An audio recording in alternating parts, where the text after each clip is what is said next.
You can live around millions of people and still feel completely alone. It's one of the strangest paradoxes of modern life.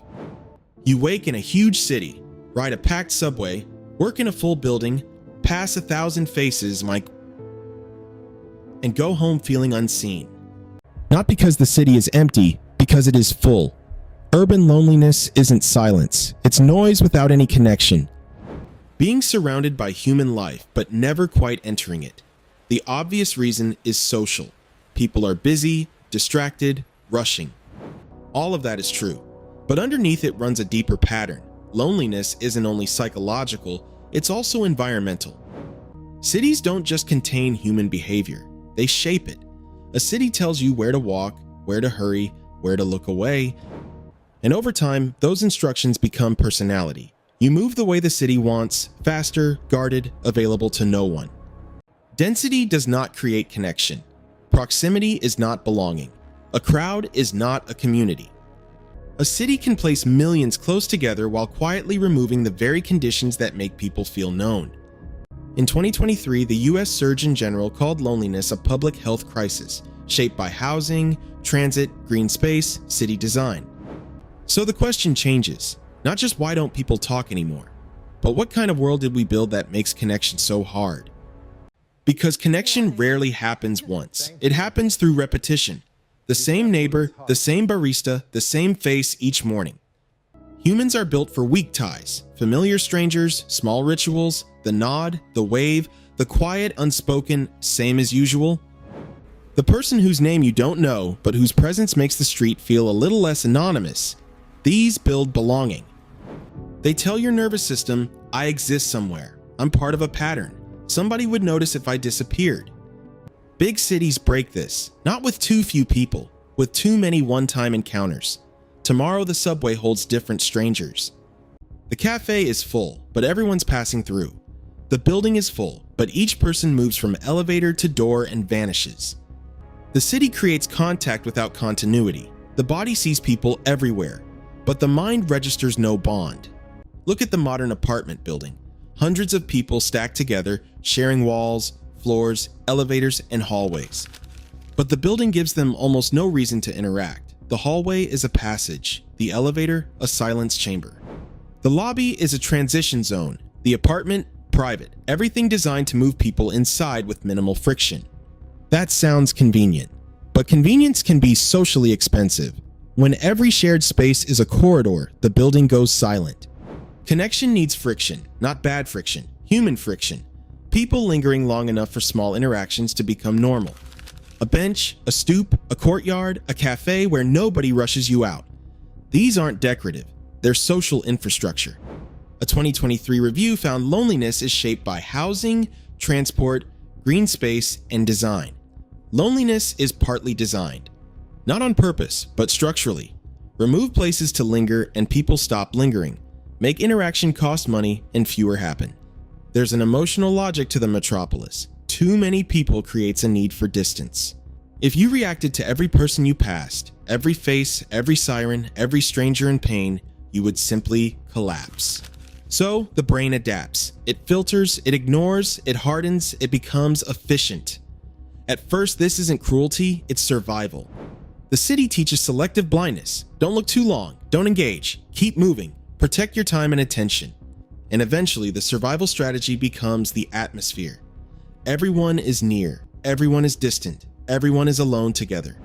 The subway car says it all. Bodies inches apart, no privacy.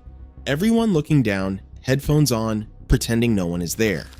This isn't intimacy, it's managed proximity. The city forces people close, then demands distance so the system keeps working. Big city loneliness is the loneliness of performing distance. You're alone because you're given people you can't connect with. In 1903, sociologist Georg Simmel named it the blasé attitude, a shield against endless sensory and emotional overload. He wrote about Berlin, but it now fits every major city on Earth. It's not a personality, it's a product of density. Architecture is one part, economics is another. The places where casual community formed are vanishing or turning expensive. The diner becomes a luxury brunch spot. The corner store becomes a boutique. The cheap cafe now eyes you if you linger too long. Even loneliness gets monetized. pay for a class, pay for a networking night, pay for an app, pay for a community experience. But the more connection costs money, the less it feels like belonging. Sociologist Ray Oldenburg called them third places. Cafes, bars, barbershops, libraries, parks. Outside home and work.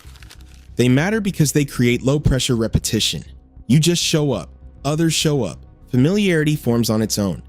But third places are disappearing. Rent rises, chains replace local spots, public space shrinks or gets watched. And with them goes something invisible. The background chance that two strangers become familiar enough to stop being strangers. A barbershop was never just haircuts. News traveled, faces became familiar. The haircut was the excuse. Community was the function. Now apps and deliveries replaced them. The function vanished, nobody built a replacement. The city moved on, and people grew lonelier. The result is gradual. The city doesn't suddenly make you lonely. It slowly trains you to become unreachable. First you stop making eye contact, then you stop expecting conversation, then you stop learning names, then you stop noticing absence. Then you become one of the strangers everyone else is protecting themselves from. In a small town, the same person appears everywhere. School, the store, the park. They become part of the fabric whether you choose it or not. In a big city, people become segmented. Work people, gym people, subway people, people you almost meet but never actually know. The city is full of fragments, but loneliness often comes from the absence of a whole. Urban life makes it easy to be near people, and strangely hard to ever be known by them.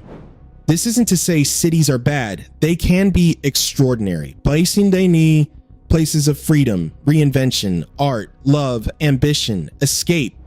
For many, the city is where they finally find themselves, leaving behind small-town judgment. Cities can save people, but the same city that liberates can also isolate. Access is not intimacy. Anonymity can quietly become invisibility. Freedom can become rootlessness because every city runs a social algorithm, taking inputs and producing outputs. Density, housing, transit, cost, noise, in. Chance encounters or avoidance, trust or suspicion, community or isolation, out. A city isn't just a collection of buildings. It's a machine that manufactures social probability. It can raise the odds two people meet again, or lower them. It can make a person feel seen, or make them invisible. So next time you walk through a crowded city, look carefully. Look at where people are actually allowed to stop. Look at who gets to sit, which spaces require money, whether neighbors have any reason to meet at all, whether the city creates rituals or only routes, whether public life feels like belonging or just transit. Because loneliness is not always hidden inside people. Sometimes it's built into the floor plan. The hallway, the rent, the absent benches, the dead diner, the silent elevator, the 2-hour commute, the apartment nobody visits. The neighborhood that changes before it can ever remember you. The city doesn't make people lonely by being crowded. It does it by turning human life into movement without belonging. The question isn't why are people so lonely? It's what kind of world keeps producing loneliness, even surrounded by everyone. Because once you see the pattern, you can't unsee it.